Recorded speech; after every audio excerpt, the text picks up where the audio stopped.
Change of pace now, change of story, and the first time, I think, since the news that broke on this programme, during PMQs actually, that something very serious was clearly afoot. That curious mood that swept through the House of Commons, including MPs tweeting about it, which always strikes me as a little incongruous. I mean, I tweet while I'm at work, so why shouldn't they? But it does feel a little, still to me, it's probably just because I'm so very, very old. The clear evidence that something serious was happening, and we haven't talked about anything else since on this programme, or indeed for much of the time on this station. But the killing of a 24-year-old man by a police officer on Monday night, a week ago, indeed today, would in ordinary times have drawn rather more attention, because since that killing on Monday, the details that have emerged and the development of the story have rendered it more and more significant. Indeed, the escalation of the investigation from an IOPC investigation into an actual homicide investigation is, if not unprecedented, then certainly very, very rare. Mr. Kaba, Chris Kaba, 24 years old, died after a single gunshot was fired at about 10 o'clock at night, British summertime, by a specialist firearms officer who is no longer on operational duties, says Scotland Yard. The officer is under criminal investigation. His conduct is also being investigated, but the IOPC stressed that it doesn't necessarily mean that they will end up facing criminal charges or a misconduct hearing. The background is this. An automatic number plate recognition camera indicated that a vehicle driven by Mr. Kaba, although not registered to him, had been linked to a firearms incident in the previous days. It was hemmed in by two police cars in the narrow residential street of Kirkstall Gardens. And after he had been shot, CPR was immediately given by officers and requested for the ambulance service. But Mr. Kaba later died in hospital. He was due to become a father. He was a rapper known as Maddox or Mad Itch, and part of the Mobo-nominated drill group 67.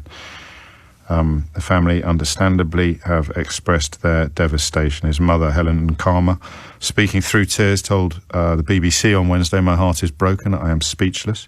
On Friday, before the announcement of the homicide investigation, the family issued a statement saying, "We are devastated. We need answers and we need accountability. We are worried that if Chris had not been black, he would have been arrested on Monday evening and not had his life cut short." And there it is. We are worried that if Chris had not been black, he would have been arrested on Monday evening and not had his life cut short. I wonder whether anybody, in all honesty, could dispute that fear, that concern. In all the years I've been doing this job, one of the issues that has baffled, dismayed, embarrassed me the most is the policing of black people by the British police services. And the idea that it is the same as it is for white people was one of the first lessons I learned on this programme.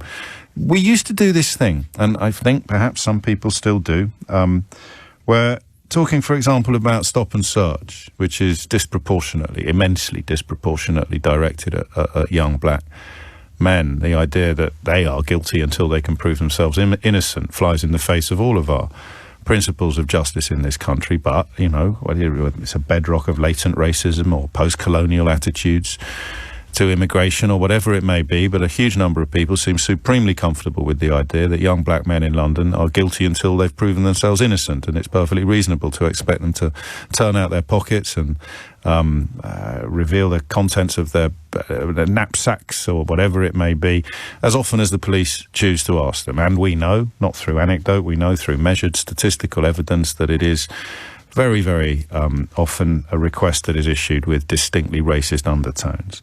And it took me a while to appreciate the full scale of it. That's white privilege for you in a nutshell. Never happens to me.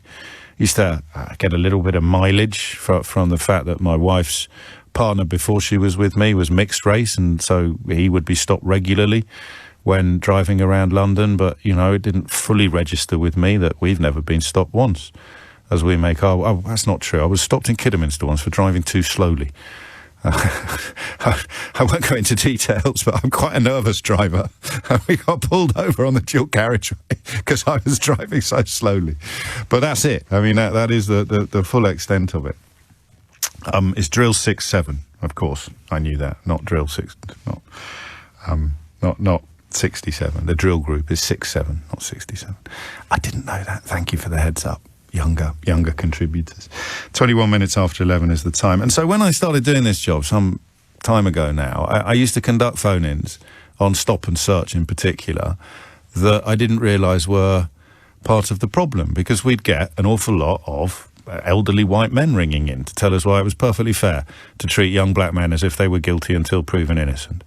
And it still is a view that dominates much of the British media. You'll be able to read lots of newspaper articles by elderly white people, elderly white journalists, columnists, commentators, radio and TV presenters, elderly, white, and absolutely convinced that the way young black people are treated by the police in our big cities is not only reasonable but also perfectly necessary. In fact, they'll often call for more of it. We need more stop and search. And if a right-wing Home Secretary rises to the top of the pile by calling for more young black people to be treated as if they're guilty until they're proven innocent, then you can rely upon many members of the Fourth Estate, many household name journalists, columnists and commentators to cheer them to the rafters.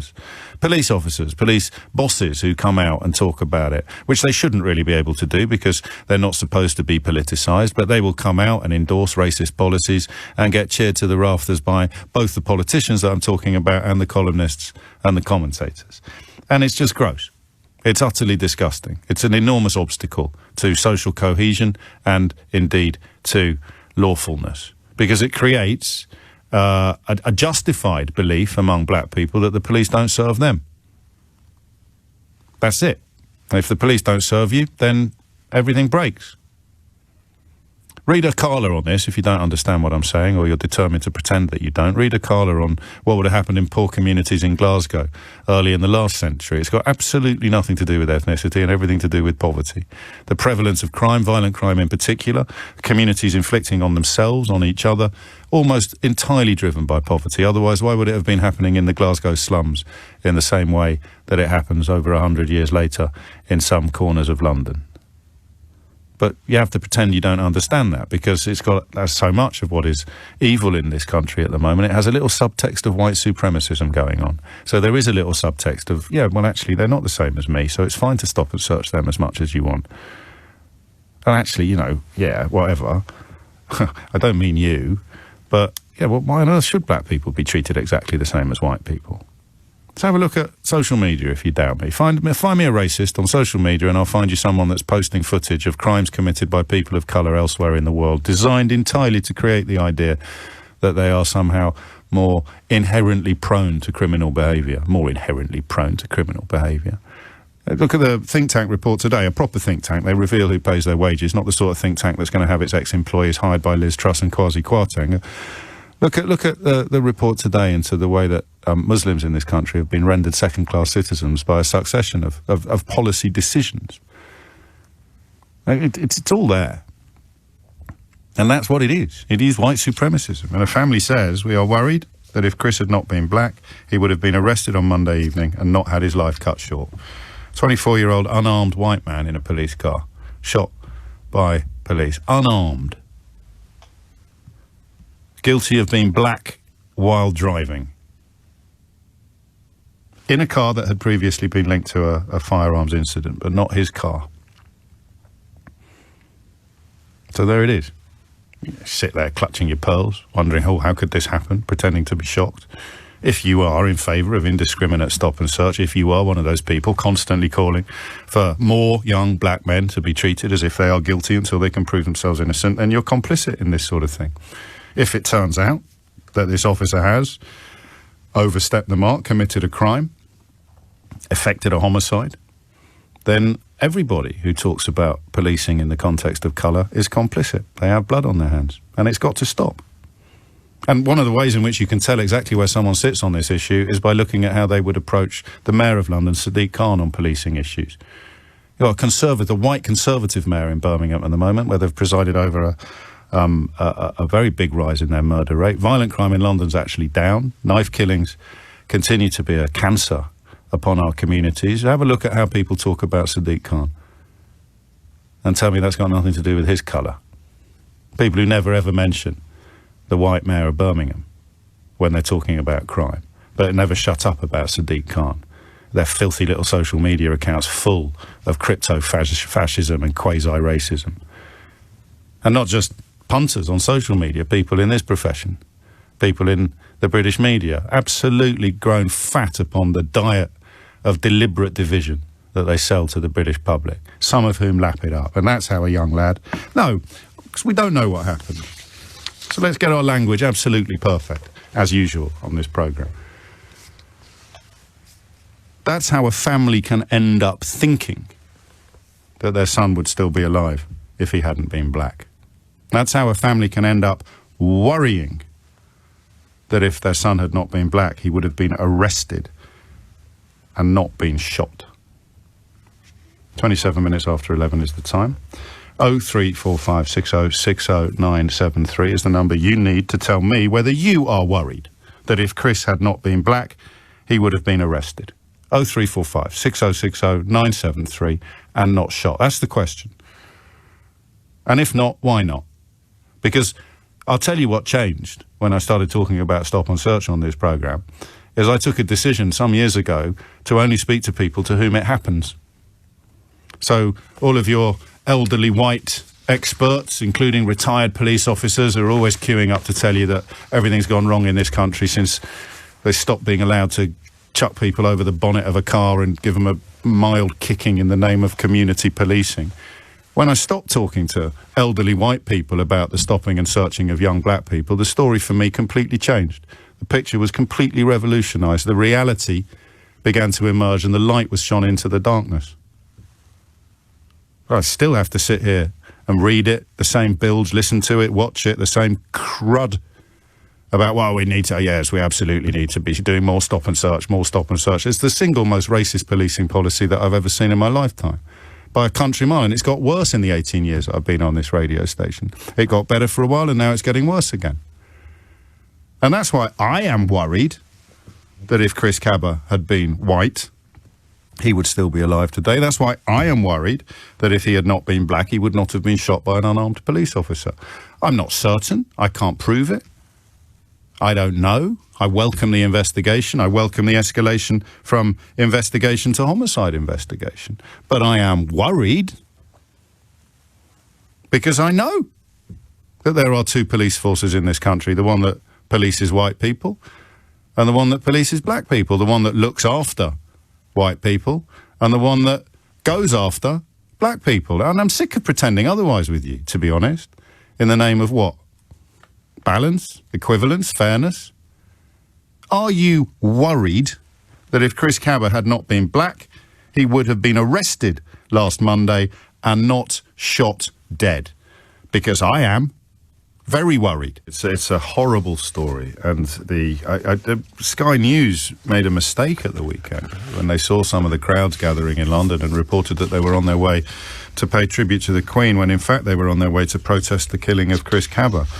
An unarmed man, an unarmed black man, shot dead by police last Monday. Although, to Sky News' credit and to the presenter concern's credit as well, as soon as they realised their error, they corrected it publicly and comprehensively. But here is the question. It's, in a sense, a loaded question, but goodness me, it's a very loaded story. The Kaba family would like to give a heartfelt thank you to everyone who has supported the family in its call for this criminal investigation. This comes after previously accusing the Met Police of being totally racist. And the line I'm asking you to focus upon today is, we are worried that if Chris had not been black, he would have been arrested on Monday evening and not had his life cut short.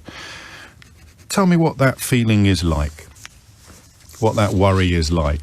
Embarrassed is possibly the wrong word, because nobody's perfect and there's no point having a mind if you never change it. But I look back on some of the conversations we used to have on this radio programme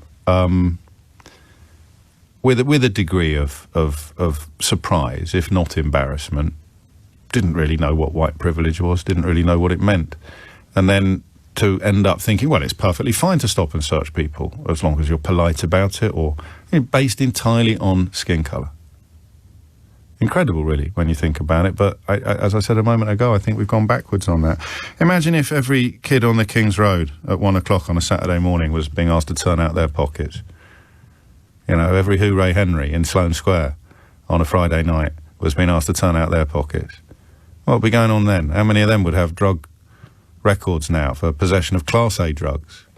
Some of them in possession of significant enough quantities to be done for intent to supply. If that was happening to the kids of Conservative politicians every Friday and Saturday night on the streets of Chelsea and Kensington, what do you reckon the attitude to stop and search would be then? And that creates an atmosphere. Oh, well, why didn't he just stop? Why do you think he didn't? So what's that worry like? Are you worried that if he had not been black, he would still be alive today? And if so, why? 0345 6060 973. It's the number you need. Kel's in Queen's Park. Kel, what would you like to say?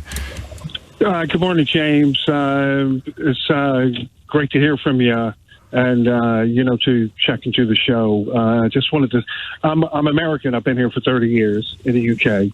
I know all the history between the police with Notting Hill and everything that went on there. And I think that, I wake up every day and I'm really grateful that I'm still alive, even though, in America, you have a chance of the potential to be shot is a lot higher. Yes. Here, it's more like Russian roulette, James. It's like any confrontation could be deadly. And that's something that, people have to live, I suppose black men in particular have to live with. And of course, there's WP. There's white privilege, where certain people are given the benefit of the doubt. Okay, it's all right. You've just got a little bit on you.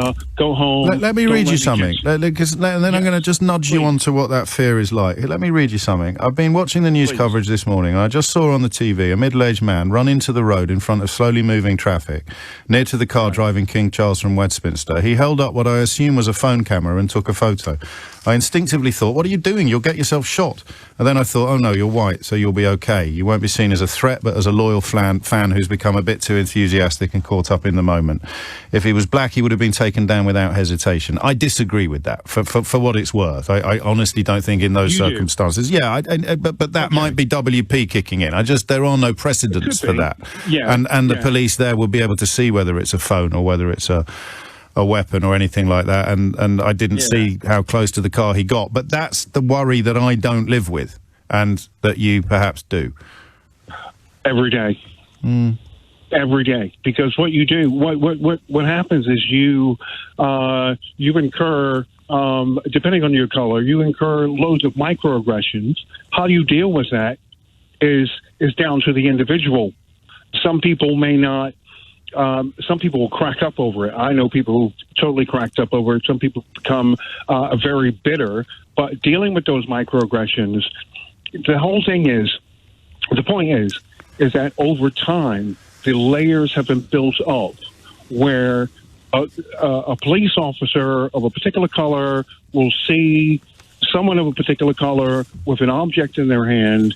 And for some reason, but this guy, as far as we know, this guy didn't have anything in his hand, except a steering wheel, as far as we can tell. And obviously some of the details are going to emerge and some of them are going to need clarifying. But the simple question we're asking is, are you worried that if Chris had not been black, he would have been arrested on Monday evening and not had his life cut short? Because I don't, in all conscience, see how you couldn't be. How could you not be worried about that? You hear the story. How long does it take you to check? Or even internally, mentally, to say, I wonder what colour he was. And then you think, no, I don't. Unarmed man shot in a car by the police. I don't wonder what colour he was. Not anymore. 11:36 is the time. Joe's in Sheffield. Joe, what would you like to say? I'd just like to say, I think it's really worrying. I think it's essentially, without hyperbole, similar to thought crime in a sense, because we're just assuming prejudicially that we can basically justify an arrest and a removal of somebody's rights temporarily and to potentially traumatize them based off external appearances. We have absolutely no idea. I mean, if you think about that, it is, it's quite Orwellian, really. I could imagine people going around to a house, Gestapo style, and arresting somebody without any knowledge of what they've done, just because we know one essentially neutral trait about them. So I think it's really worrying, yeah. And that's why I think the question about what would happen if well-to-do white lads like me were getting searched every time we went out on a Friday and Saturday night in Chelsea and Kensington is so pertinent, because you know what would happen, and the idea that you've got absolutely no grounds to search me except for the fact that I'm out and about on a Saturday night in the small hours, they'd be up in arms, absolutely up in arms, and yet we're supposed to just nod it along and tick it off as perfectly normal, indeed necessary behaviour, when it's a different social class and a different ethnicity in a different part of town. Yeah, exactly. It's just that culture of targeting, and it just perpetuates itself. People keep doing it, and people think it's okay to keep doing it. So, and it wasn't even the last century, the stuff that Akala's written about in Glasgow. It's a while since I've read the book. So the last 10 years, you go back to the sort of beginning of just towards the end of the last Labour government, when they started targeting differently in Glasgow, addressing gang crime and gang violence with remarkable results. So what's the difference? Carl's in Chingford. Carl, what would you like to say? Hi, James. This case has really sort of resonated with me. So I had an experience about 10 years ago with a 25-year-old lad, black guy, driving in London. I was driving a sort of convertible sort of BMW, which was rented. And I got stopped for a similar sort of number plate recognition linked to firearms the previous weekend, I was told. So I had sort of 5 or 6 sort of firearm officers pulling out guns on me. And I'm sort of no criminal record. I work as a bank manager since I was the age of 19. And my only defence was pulling out my sort of bank card, sort of work ID to sort of say, listen, I'm a bank manager, no sort of criminal record. What was the report they'd had? A car similar to yours had been involved in a crime, or? So the exact car that I was driving, it was actually a rented car. Oh, I see. You rented it. So my only crime was, rather than driving my own car, I was being a bit of a flashy one, and sort of decided to, rent a car. But had they got any grounds for thinking that the car had been involved in a crime? That's what I'm asking. Well, apparently the previous weekend, through the number plate recognition, it was linked to firearms, apparently. Okay. So it's very similar then. I mean, it's remarkably similar to this story. Yes. Good Lord. So reading the case out, I couldn't help thinking, well, if I hadn't conversated, or, whether, if someone is a little bit more reactive in terms of the police officer, I could have been shot, you know. But really sort of... You don't hear these stories about white people. Maybe it happens all the time. Maybe my phone lines are about to light up with white people who've been pulled over by armed police and accused of driving a car that's been previously linked to this sort of incident and had 5 or 6 guns pointed at them. Yeah. But I don't hear the stories. Maybe they're not out there. Possibly not. Carl, crikey, what did you feel like afterwards? How long did it take you to calm down? And do you have any after effects? I mean, obviously the night was ruined. I was really shaken up. I mean, you've got sort of large sort of firearms pulled at you. It's just the sort of, I really try my hardest to not be typically distrusting of the police, but it does sort of, it does make you a bit fearful. And you can't. I mean, to just coin a cliche, it doesn't get much more law-abiding and responsible than a blinking bank manager, does it? And if you can't drive around in maybe, as I say, lots of white people have had similar experiences to being pulled over because their car has been linked to a firearms event previously, although the car not registered, of course, to you, because it was a rental car, and not registered to Chris Kaba, who was in a similarly marked vehicle when he was pulled over by police. 11:41 is the time. Here's someone stupid on text. Why don't you broadcast the facts, James? He was stopped because the car had a firearms marker on it. And I'll say it now for the 11th time, but if you're too stupid to have understood me when I said it the previous 10, then it's possibly the problem that's with you, my friend, not with me. And that is the problem with being a massive racist, is that you are determined to hear and see what you want to hear and see, which is not reality. Because I've mentioned that since I started covering the story 30, 40 minutes ago. But you don't hear it, you don't see it, because you're clinging to your belief that perhaps what happened was somehow justified, deserved. And maybe it will turn out to be so, but you've got to wait and see. You've got to wait and see. Kieran's in Hampstead. Kieran, what would you like to say? Yeah, it's another saddening story, and I was just saying to your researcher, I'm of a mixed heritage, so I have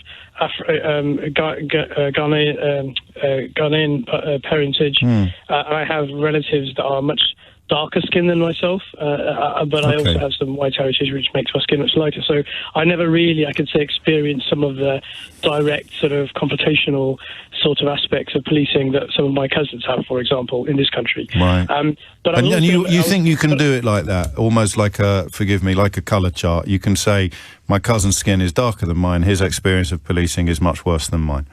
100%. I mean, I've got a very different. Actually, I was going to say I've got a very different view to the police than a lot of my cousins that I've grown up with over the years. That's probably directly in relation to the experience that I had. But the other point I was going to make was that I've also got a cousin or a second cousin in the US who is a police officer, and he is, quite obviously a black person. You can mistake him for otherwise, and he polices a lot in very black areas, and he's often he gets the same sort of accusations of racism when he stops young black guys in cars and searches the vehicles for various reasons. This is anecdotes he's told me.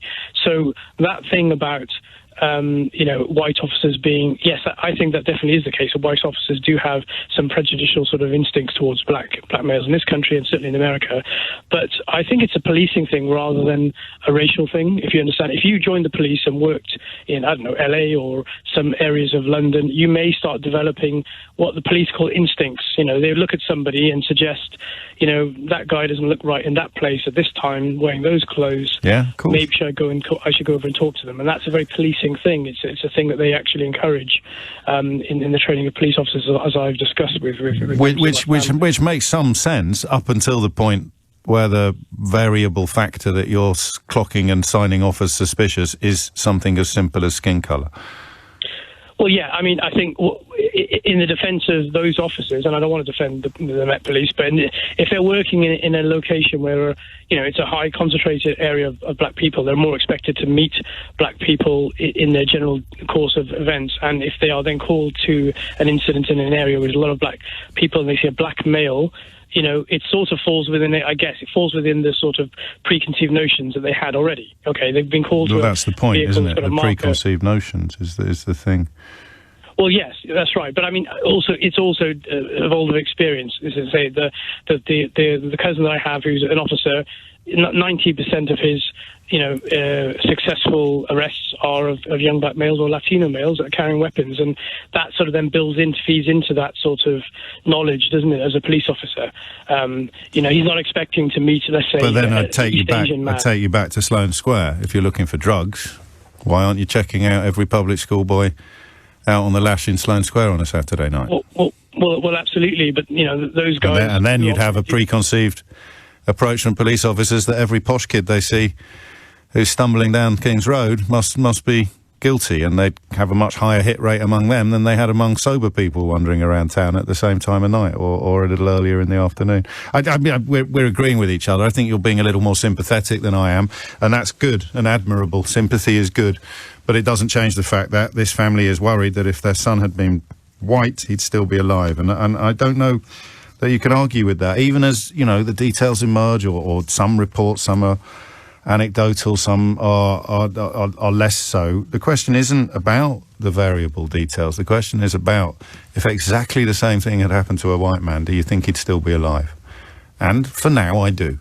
Although I say that in full knowledge and almost hope, if that's not an inappropriate word, that it turns out otherwise. Because it's a horrible thing to think or fear. So you have to hope it turns out otherwise. But everything else was the same. So the car was flagged up. It had been involved in this, that or the other. There was, a pursuit and a fencing in it. So everything else has to be absolutely the same. Would it have happened to a white bloke? And as Julie points out, this is all unfolding against the backdrop, a political backdrop in which unconscious bias training is being shut down and discouraged and taken the mickey out of. Again, the kind of people who'll tell you stop and search young black men, absolutely right that they should prove themselves innocent. Treat them as if they're guilty until they prove themselves innocent. Oh, and by the way, we certainly don't need any unconscious bias training or any of that Black Lives Matter nonsense. It's one or the other, lads. Either you don't need unconscious bias training because you're not doing any unconscious bias, or you do because you are. You can't do the unconscious bias on a Monday and then rail against unconscious bias training on a Tuesday. Well, actually, in this country, you can. And in fact, you can make a very good living doing it. Another story that adds to this notion of there being two police forces in this country, the one that looks after white people and the one that goes after black people, is unfolding. I think it would have received a lot more attention were it not for the other rather obvious significant event that's happened in the last few days. But it's a story that has grown in import and culminating in a decision by the Independent Office for Police Conduct to investigate a firearms officer for homicide. A firearms officer is now subject to a homicide investigation. Assistant Commissioner Amanda Pearson said, "My thoughts and sympathies remain with Mr. Kaba's friends and family with this news. I also know how concerned our communities are and how they will also be affected by this significant update. We share their concern." That's an Assistant Commissioner of the Metropolitan Police, Amanda Pearson, speaking there. Obviously, there are lots of racists on social media who are absolutely certain about what happened and indeed why it was entirely justified. But I will, on this occasion, defer to the Assistant Commissioner of the Metropolitan Police and indeed the IOPC, who are working independently to establish the full circumstances surrounding the shooting. What we do know, and what is a matter of record, is the family is worried that if Chris had not been black, he would have been arrested instead of shot dead on Monday evening. And I wonder whether you understand or indeed share that worry. 10 to 12 is the time. Marcus is in Surbiton. Marcus, what would you like to say? Hi, James. Thanks for taking my call. You're very welcome. I'm a very middle-aged white man. When do you become very middle-aged? What's the cut-off point for very middle-aged? Several years ago, unfortunately. It's the big 5-0, isn't it? Once you hit the big 5-0, you're very middle-aged. I think you're right. Go on. So up until quite recently, I had a white Range Rover with very dark windows. A ridiculous car, really. But okay, and my wife and I we live in Surbiton. We were taking the dogs to Bushy Park for a walk quite early on a Sunday morning, and I got pulled over a reasonably hard stop by a car with two police officers in it who both jumped out. I got out of mine, and the officer who approached me was so shocked by who I was and actually said to me, "Goodness me, you're not who I expected to be driving this car." And I said, "Okay, well," and you know, I haven't been pulled over before, and I asked him what I'd done wrong, and he said, "The shades, the tints on your window are too dark." Gosh. And I know because I've seen it on TV that normally they will ask you to remove the tints in front of them if you're a young lad. Yeah. And they make life very difficult. And I asked him if he wanted me to do that, and he said no, just as and when. And was very smiley along with his colleague, and his colleague had a chat with my wife about the dogs, and that was it. And I was on my way. And I felt very uncomfortable with the way that had happened, because I know that they were expecting me to be a very different type of driver to the one that I was, and I felt, of course, I was happy and relieved that I didn't get into a lot of trouble. But I do feel, had I been someone else, that I certainly would have done, and it wouldn't have ended in the same way as it ended for me. No, well, who could argue with you though? Really? I mean, in good faith, who could argue with you when the coppers come about as close as you can come to telling you that you've been pulled over because we thought you'd be very different from a middle-aged white bloke? Don't really need to dig any deeper into what that could possibly... Maybe he was expecting you to be a spring chicken, Marcus, behind your... It does sound pretty grim, that car. I mean, I don't generally get involved in automotive conversations, but no. It does sound... Is bling the right word to use in this context? I don't know if... Yeah. I regretted it about 10 minutes after buying it. It's good for the dogs, though, right? Good for the dogs. Yeah, fits the dogs, you know. Fits in Surbiton, but there we go. I salute your honesty. 11:53 is the time. You're listening to James O'Brien on LBC. I'm looking for the thing that the fellow who ran out into the road with the... Here it is. Thank you, Richard. James, you've missed the point. This is about the fellow running into the road earlier. Just according to one of my texts coming in on the question of white privilege and whether a black person would have been treated the same. You've missed the point, James. It's white privilege made that person not think twice before running out towards the King's vehicle. As a black man, and I'm sure I'm not alone in this, I would never dream of doing that, says Richard in London. And that is, you see, the other side of the unconscious bias coin. You're right. Wouldn't cross... I'm desperately going to try and get a picture of that dignitary over there, whether it's King Charles on a day like today or whether it's in any other circumstance where there'll be an awful lot of security present. It would never cross my mind that I would, if you like, come to the attention of the security services, come to the...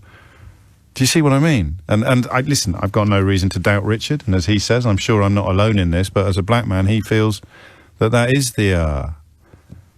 that is a thought. That is part of the thought process that you go through. 11:54 is the time. You're listening to James O'Brien on LBC, where we continue to chronicle the tragic story of Chris Kaba, shot dead last Monday. And now that killing subject to a homicide investigation. Obviously, if any arrests are made, it ceases to be something that we could talk about, but we await the findings. It means things will move a lot quicker. IOPC investigations can move very, very slowly. You have to hope that this means the family's going to get some answers. And they may not like the answers. That's an important point to make. But the worry wouldn't be different, would it? Even if it turned out, if the evidence suggested that had he been white, exactly the same thing would have happened to him. But that's not the point. The worry's already there. The worry's there because of decades of things that have already happened. The worry's there because of countless experiences that people have had. The worry doesn't come with this tragedy. The worry comes with the context leading up to it. For every person contacting me, every contributor to this programme, from every sort of background, including old Marcus being pulled over in his shiny Range Rover and being told as soon as he wound the window down that, oops, sorry, no, wasn't expecting you there. Sorry, mate, you're all right. You'll be grand. That's the backdrop that creates the worry. 03456060973 is the number you need. Tim's in Liverpool. Tim, what would you like to say? Hey, hi James. How are you doing? All right, good to speak to you again. James, you do know that we've spoken before about Boris Johnson, whatever. Tim Parton, my son, I lost my phone. Afghanistan, I lost my job and all that. When you took me a ball game, my history. We have talked before. It was the issue as my former career as a Royal Mills policeman. Now, I say that because I was armed. I've been in that same situation where I've pulled my firearm and I've pointed it. And I just want to roll this conversation back a little bit into the acuteness of what goes on in the mind of the officer. Now, I understand about the positive and negative biases and all this sort of issues going on, the politics or whatever. Yeah. But, at the end of the day, I'm going to pause you there. Yeah. Because you don't. With respect, because if you're talking about, I know about positive and negative biases and all that sort of politics going on, then you don't get it, because it's not politics. Unconscious bias is real. It's not a question of what political team you subscribe to and whether or not you believe in it or not. The very fact that you phrased it like that, Tim, is a problem for me, because what you mean to say is I understand how dangerous unconscious bias can be, not I know all about unconscious bias and all the politics that goes with it, because that's a gaslit population being persuaded that it's somehow political correctness Mark II or it's somehow part of being woke. It's about people like me not realising that being white means my interactions with people like you as a police officer would be different from a black person's. That's all it is, not realising it. Can I just apologise? Basically, what I'm saying, right? Okay, so I'll capitalise on the last call. I'm actually a very, very middle-aged guy, and maybe I don't articulate. It's not a competition. As best but what you've just said is exactly my point. You're quite right. I mean, I did articulate it wrong. What I mean to say is, I'm going to set aside any conversation about politics. Let's just say that. Let's look at the integrity. We've got a firearms officer. Yeah. We've got him.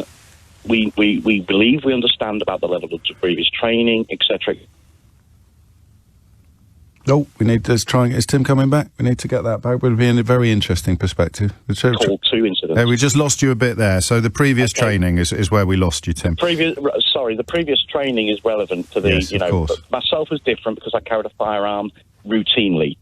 Now, these police officers we're talking about, this guy who's pulled this trigger, right, roll it back to what the situation is. And the facts are, James, we will not know until such time as there's been an investigation and all of that. Indubitably. Exactly. But the point is, what I want to say is this. There's a difference between making a mistake, being wrong, or it being wrong, and... in law, is there in law? Yeah, well, the thing is, up until the point when that happens and you take somebody's life, and let's not forget here, there's a guy's lost his life, for goodness sake. Yeah. Obviously there's very grieving family. There is in law, yes, because the well, that's why it's a homicide investigation, not a murder investigation. Correct, yes, absolutely. So these are really, really serious matters. And to me, personally, as a professional, firearms professional, former, I would say, I just can't imagine any circumstance where anything would step... any.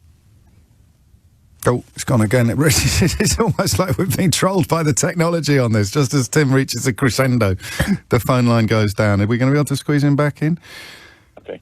So go on, I got you then. So I think I know what you were going to say. I can't imagine any circumstances in which this could happen. Yes, exactly. So you need to look at the dynamics of what went on. We need to be thinking, what was in his mindset? What intelligence had he been given prior to me? That it could have been seconds before. I'm not saying give. And that's why. I know you're not. But my position here is to recognise what you describe and to completely agree with you, to welcome the investigation while acknowledging that the escalation from IOPC to homicide is vanishingly rare and therefore possibly significant. But my job today is to give voice to the family who are worried that if Chris had not been black, he would have been arrested on Monday evening. And that is an important conversation for them to have and for society to have as well, with absolutely no quibbling of anything you said either. Yeah, the thing is, the trigger was pulled. However, the trigger was pulled. A man has lost his life.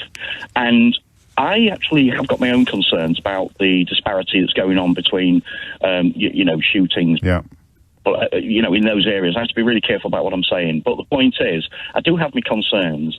But at the same time, I know what it's like that when you're in that situation. I mean, I was literally fractions of a second away, and and the fact that didn't happen was a positive thing, because I suddenly found out the weapon that was being the thing that was going to hit my mate's head turned out to be an actual zip gun, as a matter of fact. But the point is, at the end of the day, he could, it's one of those things. It will be looked into, but it does open up. It does open up the whole scenario as well, in my mind, about routine arming of police officers. I mean, it does. You've taken us over the line. I'm a minute late for the news, but I wanted you to have a full swing at the story, and I'm grateful that you did, Tim. It's always a pleasure to talk to you, genuinely, and I think we're in broad agreement on this, although I think a suitable point to close the conversation for now is with your reminder that we must absolutely wait on the finer detail of it. But what is established and what is a matter of fact is the family's current worry that their boy's ethnicity has played a key part in his death, which is a conversation we can both continue to have with the requisite respect for that investigation.